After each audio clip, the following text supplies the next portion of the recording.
Hey guys, my name is Mr. Sulkowski. I teach history. I'm going to be covering the AP Euro exam and images today. So this is going to be a PowerPoint covering the main images potentially you'll see on the AP Euro exam and things to think about when you're seeing questions throughout the AP exam so you kind of know what to focus on and it can kind of give you clues to help you out. Now if you like the video, like and subscribe, all that jazz hands, right? So starting off, what I'm going to be covering with this PowerPoint, I'll have it up on my site too so you can look at it if you want to have a copy of it or just watch the video, is Italy, right? Your course starts off with Renaissance Italy. So a big tell is if you see Italy is not Italy, it's these city-states, you know you're at least prior to the year 1860. Okay, so it's important to say, hey, Italy is not Italy, so you know it's not 1860. It's before 1860 at least. It's a good marker because that's before the unification. That's before World War One, World War Two, Cold War. So you know at least it's not that section of history they're talking about with AP Euro. If you see places like, especially the Kingdom of Naples or kingdoms of Sicily or any type of kingdom in there, you know it's at least prior to that time, and it's usually referencing the Renaissance period and usually the powerful banking families that were in control of the city-states because it technically wasn't a country yet. Now, with the Renaissance, it's important to know about the changing of artistic styles. And one of the biggest things to note is one-point perspective, which is a very famous AP Euro concept. All one-point perspective is the idea of making the image look as if has depth to it. It's like a 3D version of it. So usually your eyes focused at one point, and through shading and geometry and different lightings and different types of aspects you can kind of see here, you realize that the image looks as though has depth. It's something deeper, rather even though it's pretty much a 2D image. The best way I like to describe it is as a 3D movie. It's like going to a 3D movie. That kind of illustration, making it look as realistic as possible, or as humanistic as possible. Remember, the Renaissance is a revival of humanism, making it look as real as possible. That goes against the 2D versions of paintings prior in the Middle Ages, because during those ages it was more flat based. It was pictures of religious icons such as Jesus and His Last Supper, but it was very flat looking. It was medieval, so you can kind of see as a descriptive time frame from that period of time to this period of time in the artwork. You know that it's more realistic, so they're talking about the humanistic side of it, the natural side, making it look as realistic as possible. Is a new version in the Renaissance.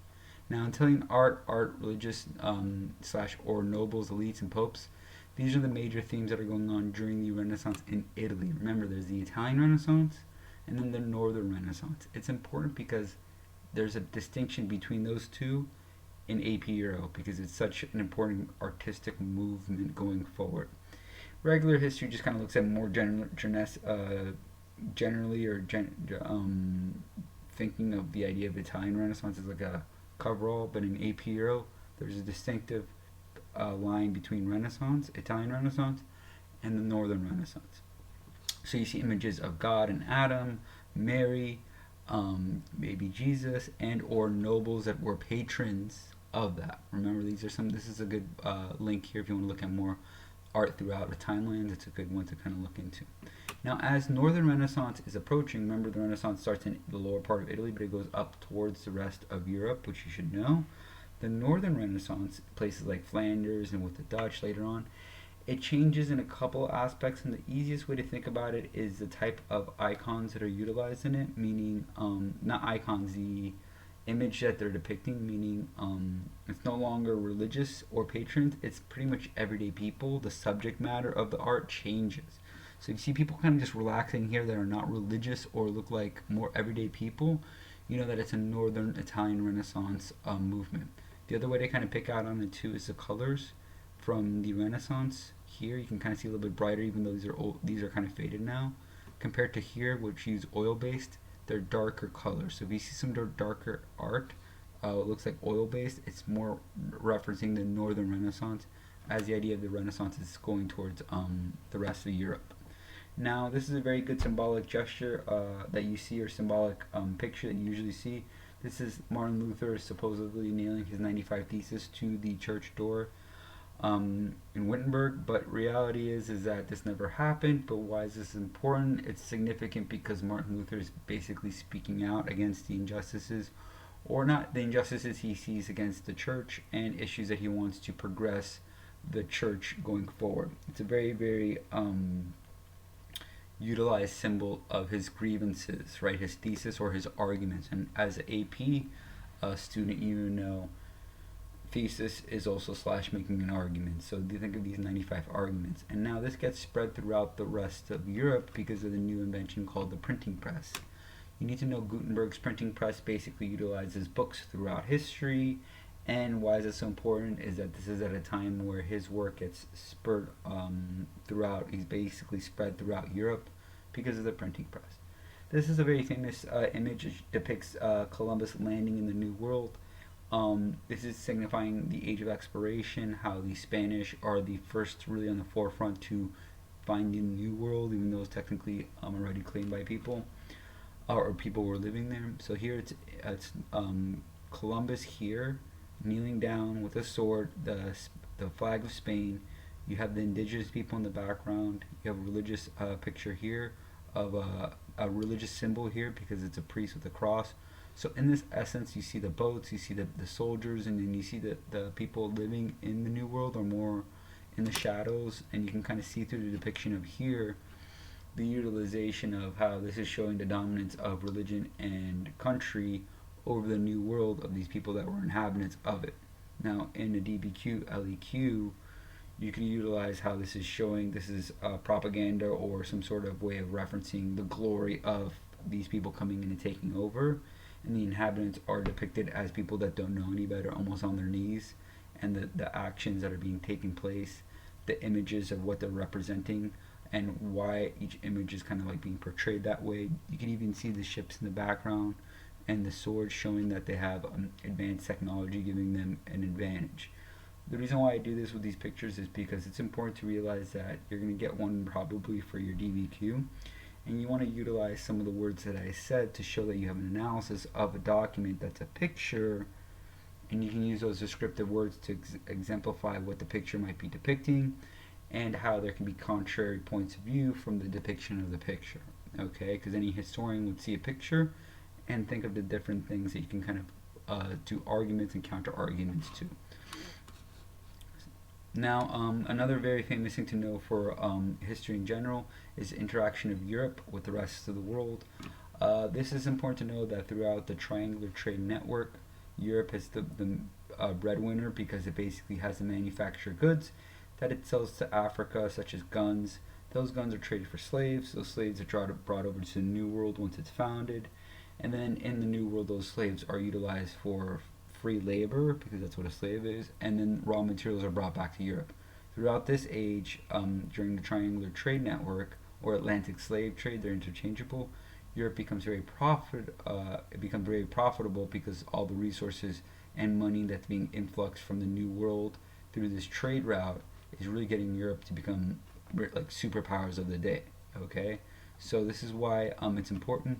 If anything referencing pre-Columbian time, is referencing anything pre-Christopher Columbus finding the New World.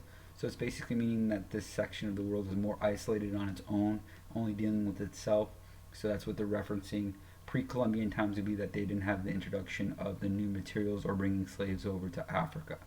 So it's a good reference if you see anything pre-Columbus. The Columbian Exchange is important because the Columbian Exchange is after Columbus, but the Columbian Exchange is not the triangular trade network. It's something different.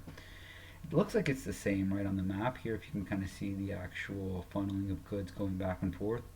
But it's different because it's not really the actual goods going from one place to another. It's the idea of things that were only found in one area of the world are now being brought over to the other side of the world and being grown or harvested or produced there. The best example is thinking of potatoes that were originally found in South America and Middle America, and they're only being grown there. Europe never really had this as a food source. Now that's brought over to Europe. Now technically that would be the Atlantic slave trade because it's brought over, but once it's in Europe, it's being grown in Europe. It's no longer just being brought over, it's being harvested and grown, and it becomes a staple food of the European diet, the potatoes. You think of Russians and people that are Slavic, it's a big part of their and anyone else that's in Europe, right? So the idea of the potato becomes the foundation, but it's not something that was native to the area. That's a good example of the Columbian exchange. It's not just an exchange one time. Stuff that was grown or utilized in one area of the world is now being brought over to another, and in that area of the world now it's being cultivated and grown. The other one that they like to reference is the bringing of diseases over to the New World. Not intentionally, okay, but it's something that can technically be used in the Columbian exchange, because diseases that were only found here are now brought over here, and now they're running rampant and causing massive population and issues of population depletions and so forth. In AP Euro, it's important to know the different type of artistic styles and how they transform. It seems like it's a lot because you're also learning all the AP European history, so don't get overloaded. There's just some major ones to think about, and then other than that, it's pretty straightforward. So Baroque are heavy saturation of vibrant colors. The Baroque period is from basically the age of absolutism. This is a contrary view from the Renaissance era and the Northern Renaissance. Okay, the Baroque is basically from the 16th to 1750s. It's utilized in the age of absolutism. Just think over the top, gaudy, and absolute monarchs such as Louis XIV, over the top and then some. And it's almost like a neon color. You know, you go to like neon and all that kind of 80s style of like neon lights in your eyes. It's like that version of it. If you see this kind of popping eye color craziness, like, you know, all different types of color neon style, that's the Baroque style of period, and that's heightened in the age of absolutism. So if you see anything with like very heavy saturation of colors, almost like eye popping, you know, like an essence of a neon light in your eye, that's Baroque. Now Rococo is more of a refined sense. So you have the age of absolutism leading into the age of the Enlightened. People are being enlightened, so they're being a little bit more cultured. They're not over the top saturating you. So the Rococo style is basically a little bit of flamboyance with the gold leafing on the outside, with pastel colors in the background. So it's a little bit more refined. It has eye-popping feels to it, like the Baroque, but a little bit, it's subdued in its sense. So it has a little bit of bling, I like to say, a little bit of gold leafing and stuff, but it's also subdued with pastel colors in the background, and you can think of the idea of enlightenment, right? It's showing a little bit more refinedness of the mind is starting to expand, not just have color and bling and fun, but more now refinement with the enlightenment, and that's Rococo. Okay, so it's a little pastel colors with a little bit of bling on the side here, a little bit of etching and flaking of actual gold. Now, going forward, just when you see a picture of, so those are art, and then it's blended in with imageries that you can see just popping out at you, like Columbus. Here, this is a very good important one to know. Very good important. This is very important to know, and like and subscribe, all that stuff, right? Jazz hands. I gotta put jazz hands in here. That'd be fun. So this is the idea of the enclosure method. Anytime you see a land that's basically having walls that looks like it's enclosing, it means that this is part of the agricultural revolution. For AP Euro, you need to know that it's the Dutch that start this off in the Netherlands. It's not the English. The English utilize this later on to have a food boom, right? An agricultural boom. And that agricultural boom in England leads to the population boom, which leads to the Industrial Revolution happening in England. But the agricultural revolution starts off with the Dutch, and the Dutch utilize it through new practices of utilizing the land to the best of their capability to get more out of it.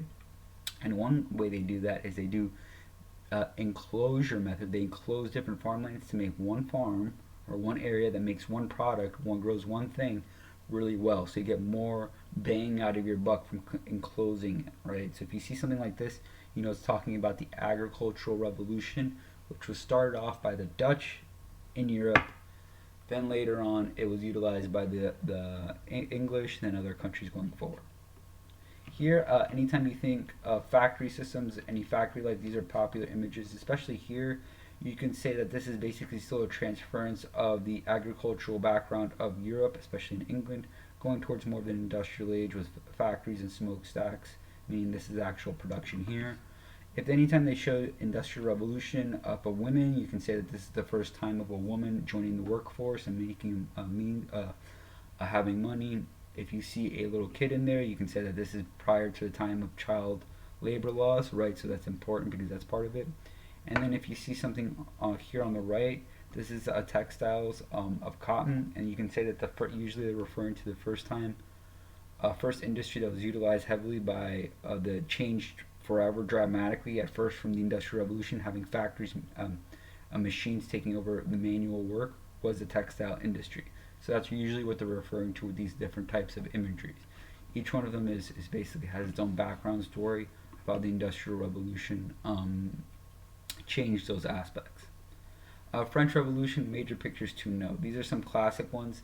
This represents the three estates. This is prior to the French Revolution and during the French Revolution.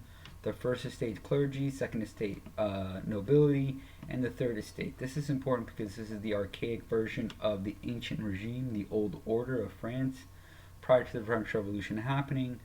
And this is basically the social structure sprite of the French during the prior and during the French Revolution. Here, that this is also used in propaganda many different times in AP Euro, are these three images of three people. Usually you see two people here on top of the other. So here this is really illustrating the idea of the nobility, the clergy riding the third estate, how they bear the brunt of taxes. They have to pay the most, they have to do the most, they don't have the right to vote. They're always outvoting them, since these two people are always outriding the third. This is more of an equal picture of it, showing you the different types of discrepancies of how they're basically being broken up.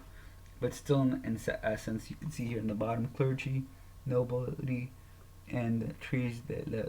It's in French, but through these two images here, you can kind of say that this is representative of the two estates. And you can even see how these two are kind of ganging up on him, and in his expression, he's actually kind of looking like he's questioning what's going on in it. That's more of a subtle view. Usually you see it with some sort of imagery looking like these two people on the third. It's a very classic one used in talking as an illustration of the French Revolution. This is a good picture to know because this is a good visualization of the faces of the French Revolution. You have the four phases of the French Revolution. The fifth part would be Napoleon taking over, so it's no longer the French Revolution. It's capped off with Napoleon. So you have the National Assembly, you have the Legislative Assembly, you have the Convention, and then you have the Directory. Remember, Napoleon takes over the Directory phase. The National Assembly is the one where they take over, the third estate declares itself the nation of France. Then you have the Legislative Assembly where they start to create laws, but it doesn't go far enough. Then you have the Mountain taking over, you have Mount Robespierre, and that's the Convention. This is the radical phase, also known as Reign of Terror, right, where people are losing their heads from the guillotine. And then a reaction to that is a subdued version, which is the Directory phase, which is a more lenient view of it because of going against an extreme view. And then that Directory phase is important because that's a weaker version of the order that's going on in France. And that's the one that Napoleon infiltrates, or not infiltrates, but basically takes over in his regard. And then that caps it off with Napoleon Bonaparte. Okay, so those are the four phases of the French Revolution. Here, the capping off of the French Revolution is with Napoleon. This is a very famous one for AP Euro. This is the Concord of 1801. This is literally where Napoleon is depicted of crowning himself the Emperor of France. Remember, he's doing two things in this. First off, he's reacquainting, after the French Revolution, the connection with the Catholic Church, because he's asking the Pope to crown him. But before the Pope crowns him, the story is he grabs the crown and he crowns himself, therefore saying the only one that gives me power is myself. But he consolidates all these different factions, and through this gesture you can see himself as becoming a quote-unquote dictator of France, or an emperor of France, because he's literally calling himself an emperor in this essence here. So it's a very famous picture in European history. It's the coronation of Napoleon, or the Concord of 1801. And this does a couple of things. It reunites the French government nobilities with the church, but yet it also consolidates it under Napoleon Bonaparte. Now, a summary of Romanticism in the 18th century and into the 19th century. It starts to spread out through Europe, and it's one of those artistic movements you can kind of see going on. It's really not referenced that much, but it's more of a placid view of the world. Not placid, but more like a kind of a feng shui kind of feel of it, right? Like there's just images of boats and There's no real popping colors and imagery and sharp colors. It's more like a lakeside or a mountainside. You can kind of see the simplistic sides. It's more romantic. It's more of a relaxing kind of feeling. And you can say this is a summary of this because this is a reaction to the revolutions that are going on, and it's seen throughout the artwork of a more pleasant type of feel. And subjective matter would be more of like a countryside picture. Major Europe maps to know. There's these are some images to kind of pick through AP Euro. Before and after the 30 Years' War, before and after Napoleon Bonaparte, which is the Congress of Vienna, before and after World War One, World War Two, the Cold War, and after the fall of the Russian communism after the Cold War. And those are some of the major images you can kind of see on the European map really change. The land is the land, but the lines that are drawn to create the countries and areas are radically changed or changed in certain areas after each one of these. This PowerPoint has the different images you can kind of see. The 30 Years' War, it's important because it's in present-day Czechoslovakia. It suppressed the Protestant Reformation. This is the defenestration of Prague, so you see that's a very hodgepodge of area throughout here. This is after the Protestant Reformation kind of sweeps through and causes a lot of wars. The 30 Years' War, this is a religious war you need to know. And what really creates is chaos in the center of Europe because there's no Germany and there's no Italy, so you're knowing that this is more in the earlier time of AP European history. Now finally, 1648, exhausted, they accepted the Peace of Westphalia, and what this does to the map of imagery of Europe, is that it divides the land into 300 different German states. So you see a little bit more order here. If it's talking about the Peace of Westphalia, it ends the series of wars. When an image like this is taking root, basically it's talking about, you can kind of see a little bit more solidified, but in reality it's talking about how this place is actually kind of subdued in a way through the Peace of Westphalia.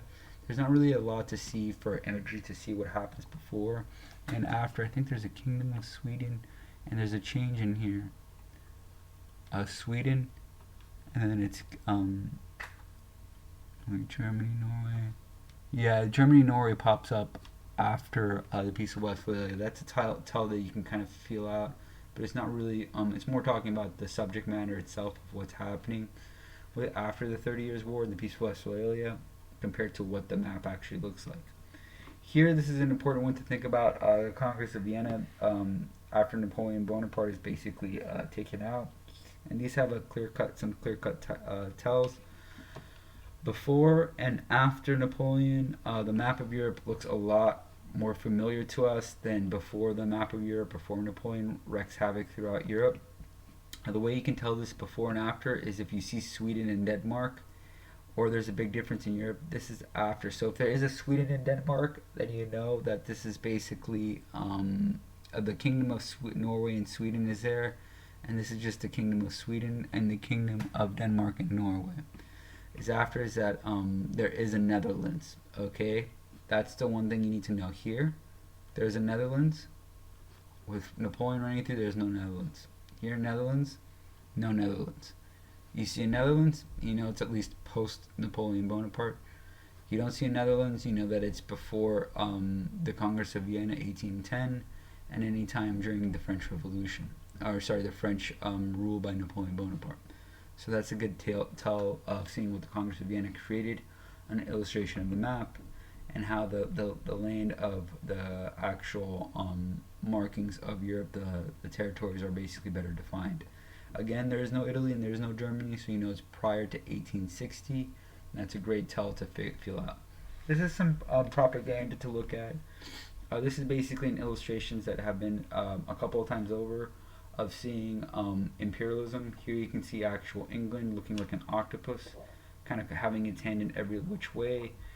You would want to talk about the actual view of the face that's on it, right? Like the actual smirk would be a good way to talk about the actual motions of hands dominating these different areas, and how this can be portrayed either as a negative or a positive image or propaganda, or you can kind of talk about the actions that are going on there.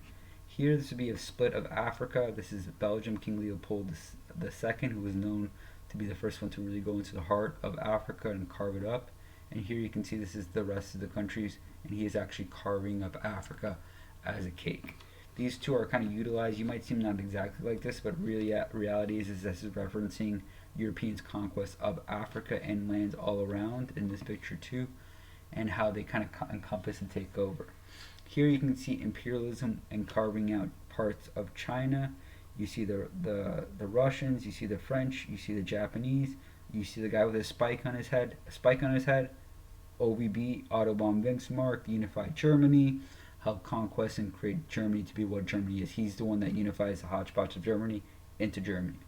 Then you have the Queen of England here, so it's English, and then you can see the Chinese symbol here, really being really hating this issue that's going on here, and kind of talking while they're all covering up his actual land here. So this is icons or images of people of how they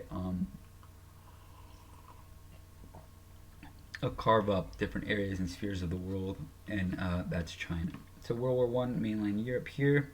The easiest way to see is that there's the Balkan Peninsula, and this is a powder keg, so this is just illustrating again. You see Italy, you see German Empire. You know that this is post-unification, 1914, and you can see how these nations, nationalism, here main, military, alliances, imperialism in the last picture, and nationalism, all are the main reasons of World War One. Nationalism, you can even go a little bit further back if you need contextualization prior to World War One. You can talk about how the unification of Italy and Germany were instigators as one of the motives for World War One. Right? That's how you want to link up those images. Before and after World War One, Poland, Yugoslavia, Czech exist, and Austria-Hungary split into two. There's no Poland, so you know that this is basic. Sorry, there's a Poland after, so you know World War One ended, and basically that is created. There's Hungary, Romania, Czechoslovakia. And before this is Austria-Hungary, but now this is Austria and Hungary split into two. So after World War One, these are images that happen, and all these Eastern countries are created after World War One. And Russian Empire, USSR, you have Lithuania, Poland, Czechoslovakia, Hungary, Romania, Bulgaria, Yugoslavia, Austria. Here it's German Empire, Austria-Hungary, Russian. Remember how Germany started World War One? So this is kind of like the lands getting split off after. Before and after some of the other last kind of artwork that I really get into are Impressionism, Expressionism, Dadaism, and Surrealism. These are some images of the later 1900s, and they kind of describe the last movements going from what we were talking about, Romanticism. So from Romanticism, it goes from Impressionism, Expressionism, Dadaism, and Surrealism. Monet, Van Gogh, Picasso, and Dali are the ones you want to know as they're going forward. Monet is basically the idea of impression. So impressions are basically kind of like the idea of not really straightforward depictions of it, but almost like, the dots kind of thing. That would be an impressionist work, giving you an impression of what it is, but not the detailed figures of what they are. Again, these are well-established artists. They can paint pictures that look as realistic as you can think of a Da Vinci, but they're purposely painting in this regard to give a feeling of impression. And remember, art is trying to give a feeling going through it. So they're trying to give you an impression of the feeling of being there without going into too much detail. Now, Van Gogh is an expressionist, so through this is starting to get into more of the different, Starry Night, the ideas of expression to get you a feeling, not only just of impression, but to express their feelings, and that kind of idea of a deeper feeling. So it's starting not just to give you the idea of what's going on, but to think of deeper feelings inside of it and kind of getting lost in your own thought going further. Anyone Van Gogh would be the best one to kind of do this illustration. Now, once it gets into Cubism and Picasso, which is well renowned for knowing his work in Guernica, here this is basically the Spanish Civil War here, but this is basically here thinking about this is with Franco. The idea is that basically here the easiest way you can think of it is actual cube and very solid edged out figures as a cube, the side of a cube, and how it's very kind of figured in that way. And that would be the person you want to think of will be Picasso, kind of very squared or cube-ish version of it. Modernism would be one of those other ones to kind of think about going forward. Issues of it would be the one you might see would be Frank Lloyd Wright. He's very famous for doing actual buildings that have functionality to them along with having the aesthetics outside but actual functions inside. So it's not just something that looks pretty. Modern houses and functionalism is one of those things that kind of goes along with modernism, and this is after World War One. Before and after Europe, and I think we go into different ones going forward, right? Oh, sorry, I passed Dali. So Dali would be the idea of a surrealist movement. Okay, so surreal is like literally a melting of a dream and kind of like getting you into a different dimension of thinking. Usually you can see with the melting clocks was a very famous one to think about. The idea of time is melting and kind of feeling of in a different kind of putting everything in almost a dreamlike state would be a surrealistic style. Usually you won't get a lot of those kind of questions, but you might going forward. Now, after and before World War II, these are good maps to know. You can kind of see after World War II, the lands of Russia, Ukraine. It's very war changed the boundaries forever. Ottoman Empire is gone. That's the easiest clue there. Ottoman Empire on the bottom, World War II, it's gone forever. All right, it's no longer the Ottoman Empire. So that's a big telltale sign.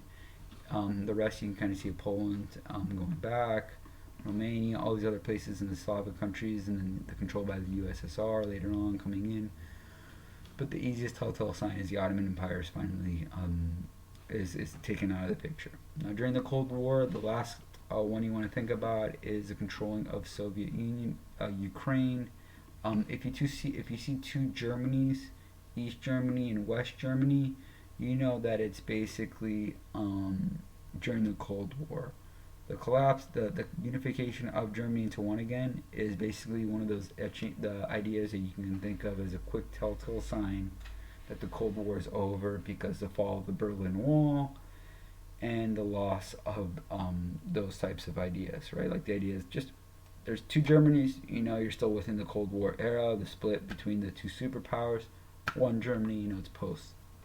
All right, well, that being said, hopefully you liked, like, subscribe, do all that. I have different videos coming up. These are my review videos. I'm going to be doing other review videos with long PowerPoints or longer PowerPoints. Sorry, longer reviews or reviews of more of the information. This is just more pictures to kind of get you familiar with things you might see and to realize that there's a way of applying the stuff that you're going to be studying for with pictures that you see. And the best advice I can give you is that don't get frazzled if you see a picture you're not sure of it.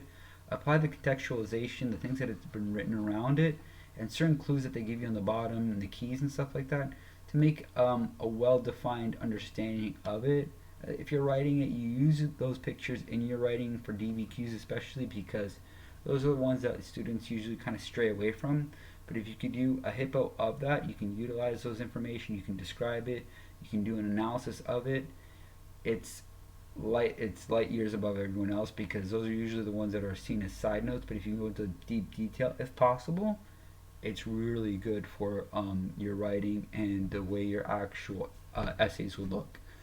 If it's in the multiple choice section, look for the definitive points if it's viable for you to answer the multiple choice for you to get into.